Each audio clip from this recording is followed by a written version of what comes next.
Южнокорейская делегация молодежи в рамках мероприятия российско-корейской дружбы намерена проехать на поезде через всю Россию. Хабаровск стал второй точкой в евразийской экспедиции. Конечным пунктом станет Санкт-Петербург. Подробнее в сюжете наших коллег. Гостей встречали женщины в русских сарафанах с караваем и с песнями под баян. Иностранцам особенно понравились композиции «Калинка-малинка» и «Катюша». Как рассказал руководитель экспедиции господин Квон О Сун, цель поездки – укрепление дружеских деловых и экономических связей между Республикой Корея и Россией. Город Пусан является туристическими воротами из Кореи в Европу по Транссибу. В ходе поездки мы хотим наладить более тесные дружеские связи между Пусаном и российскими городами. В составе корейской делегации 54 человека, значительная часть из них – студенты.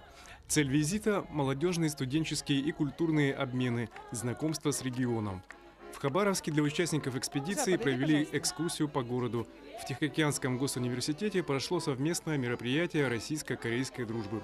Я думаю, что это будет интересно для делегации из Пусана, потому что они очень заинтересованы в развитии двусторонних отношений. Повторюсь, что эти отношения складываются не только в торгово-экономических, но и в гуманитарных сферах.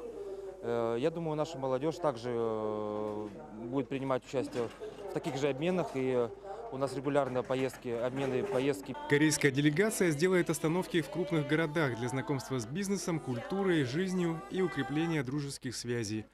Стас Михайлов, НВК Саха, Хабаровск.